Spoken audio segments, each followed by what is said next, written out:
जमीन बेचने का सोच रहे हैं, जमीन खरीदने का सोच रहे हैं, या अन्य कोई भी जो है घर बनाने का सोच रहे हैं, मकान बनाने का सोच रहे हैं, तो अब जो है सतर्क हो जाइए और जो नया नियम है वो जान लीजिए।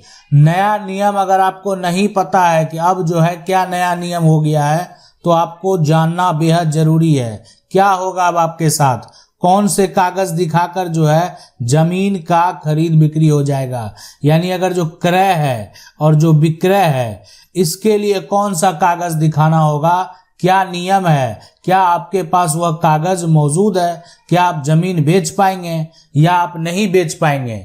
यानी अब जो है आपको जमीन बेचने से आसानी से रोका जा सकता है।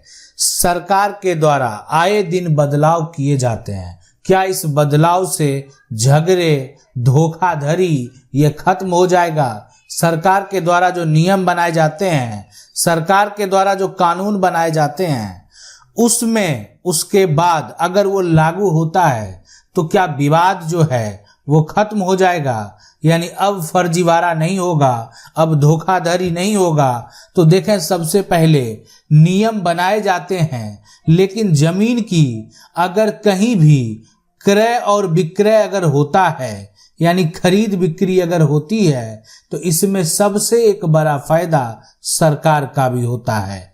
इसलिए कि सरकार इस पर टैक्स वसूलती है और सरकार को राजस्व प्राप्त होता है। यानी सरकार को जो है आप टैक्स देते हैं, उस क्रय विक्रय के क्रम में, यानी जो खरीदने वाला होगा उसको सबसे पहले विक्रेता, जो विक्रय है करने वाला है, विक्रेता है, बेचने वाला है, उसको भी पैसा देना है, और साथ में अपने नाम पर करवाने के लिए सरकार को भी टैक्स देना है।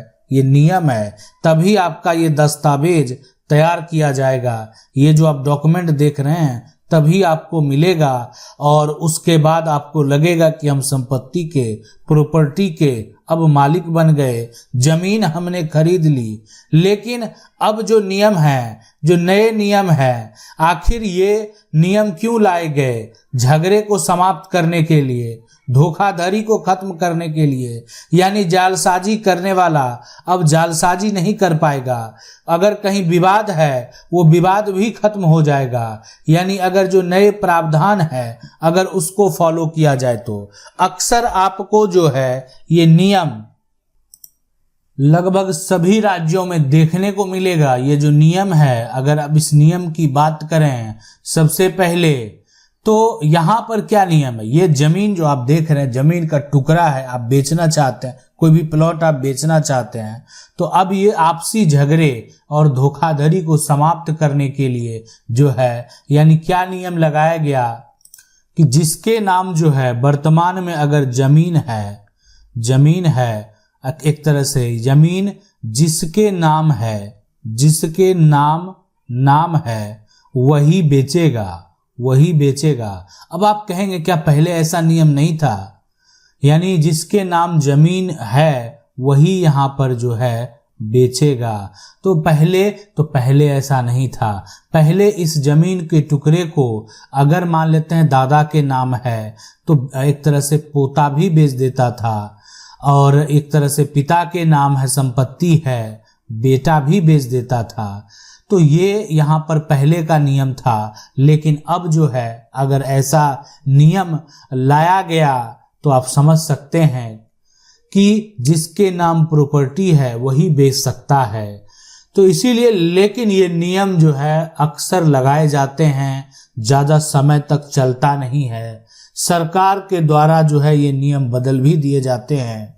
इसलिए बदल दिए जाते हैं, सरकार को भी उससे राजस्व आना कम हो जाता है, पैसा आना जो है वो कम हो जाता है।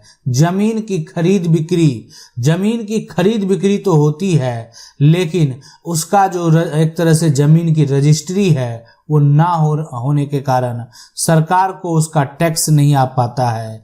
तो इसीलिए फिर बाद में क्या, एक तरह से जो नियम है उसमें बदलाव कर दिए जाते हैं। सरकार के द्वारा जो नियम बनाए जाते हैं कहीं ना कहीं लोगों के भलाई के लिए बनाए जाते हैं, लेकिन मामला इतना उलझा हुआ है कि जो एक तरह से लोगों की भलाई होने के बजाय सरकार का नुकसान होने लगता है, नियम खत्म हो जाते हैं। लेकिन अभी भी आपको बहुत सारे राज्यों में ये जो एक तरह से नियम है ना, राज्यों में जो नियम है ये देखने को मिलेगा। क्या नियम है? नियम की अगर यहाँ पर बात करेंगे तो ये नियम है कि अगर जो कागजात है यहाँ पर, तो कागजात अगर आपके नाम से है, जो कागज है, जो डॉक्यूमेंट है आपके नाम से है, तभी आप उसको जो है बेच सकते हैं, है ना। कागज अगर आपके नाम से है तो बेच सकते हैं, कागज आपके नाम से नहीं है तो नहीं बेच सकते। वैसे नियम है, यानी बेचने वाला जो होगा उसके नाम प्रॉपर्टी दर्ज होनी चाहिए, तभी वो बेचेगा। आज मान लेते हैं क्या हो रहा है, आज विवाद बढ़ने का मुख्य कारण कौन है और क्या है? ये है कि पिता के नाम संपत्ति है, अब वहां पर चार बेटे हैं, तो उसमें क्या हुआ, 4 बेटे में से कोई एक बेटा क्या करता है, संपत्ति को बेच लेता है। विवाद हो गया, एक बेटा बिना बंटवारा किए प्रॉपर्टी को बेच दिया, विवाद हो गया, मामला कोर्ट में जाएगा, लेकिन विवाद तो हुआ, लेकिन पिता के नाम संपत्ति है। कोई अगर बेच नहीं पाता तभी बेच पाता जब सभी ये प्रॉपर्टी चारों बेटों के नाम अलग अलग डिवाइड हो जाता, तब कोई भी अपना शेयर, अपना हक बेच सकता है। तो यहाँ पर किसी प्रकार का कोई समस्या उत्पन्न नहीं होता। तो इसीलिए ये नियम आपको अक्सर अधिकांश राज्यों में देखने को मिलेगा, और ये नियम जो लगाए जाते हैं इसमें ये सारी प्रॉपर्टी में जितने हिस्सेदार होते हैं सभी के बीचों में इसको डिवाइड कर दिया जाता है, और उसके बाद सभी का आप कह सकते हैं कि जो एक तरह से जो हिस्सेदार हैं उसके नाम म्यूटेशन कायम हो जाता है, उसके नाम दाखिल खारिज हो जाता है, और उसके बाद आप राजस्व देने लगेंगे, सरकार को आप टैक्स देने लगेंगे, आपके नाम जो है जमीन का रसीद भी कटना शुरू हो जाएगा। अब आप जो है अपने हिसाब से, अपने स्वेच्छा से आप अपनी प्रॉपर्टी बेच सकते हैं, किसी प्रकार का कोई समस्या उत्पन्न नहीं होगा। यानी इसको तैयार करने के लिए करना क्या होगा, वो दस्तावेज आज भी आप तैयार करवा सकते हैं, और वो दस्तावेज जो आपको यहाँ पर करवाना है वो है बंटवारा जो नामा, बंटवारा नामा आप कह सकते हैं, या उसको एक बोल सकते हैं पंचनामा। तो ये जो दस्तावेज हैं बंटवारा नामा, पंचनामा, ये आपको बनवाने होंगे। अब इसके आधार पर क्या करेंगे, आपको जो है यहाँ पर म्यूटेशन के लिए आपको क्या करना है, ऑनलाइन अप्लाई करना है, ऑनलाइन जाना है और ऑनलाइन अप्लाई कर देना है।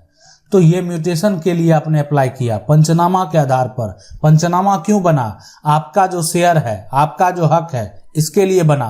वही हुआ बंटवारा नामा, यानी आपका जो शेयर, आपका हक है, वो सारा उस दस्तावेज पे दर्ज है। आपने म्यूटेशन के लिए ऑनलाइन अप्लाई कर दिया।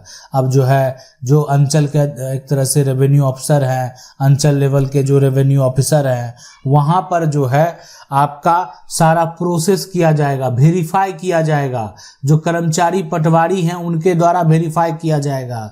तो उसके बाद बाकी का कार्य जो भी करेंगे, जो राजस्व अधिकारी हैं, अंचल अधिकारी हैं, तहसीलदार हैं, तो उसके बाद वो वेरीफाई करने के बाद आपका जो है वो सारा प्रक्रिया हो जाएगा। यानी अब पंचनामा के आधार पर आपके नाम से अब जो जमीन का म्यूटेशन हो गया, तो अब आप जो है क्या करेंगे, आपका जो शेयर है, आपका जो हक है, उस हक, वो सारा हक आपके नाम आ जाएगा। मान लेते हैं ये आपके हिस्से की प्रॉपर्टी है, ये आपके हिस्से की प्रॉपर्टी है, ये आपके हिस्से की प्रॉपर्टी, ये आपके हिस्से की प्रॉपर्टी, ये आपके हिस्से की प्रॉपर्टी, लेकिन ये सारा जो बगल का प्रॉपर्टी है ये आपके भाई के हिस्से की प्रॉपर्टी है। तो आपके जो दस्तावेज तैयार होंगे उसमें 116 हो गया, 120 हो गया, 174 हो गया, और ये सारे जो प्लॉट नंबर आप देख रहे हैं 203, तो ये सभी आपके नाम से दर्ज हो जाएंगे। आपका नाम यहाँ पर शो करेगा, और आपके नाम से जो है सरकार को टैक्स जाना शुरू हो जाएगा,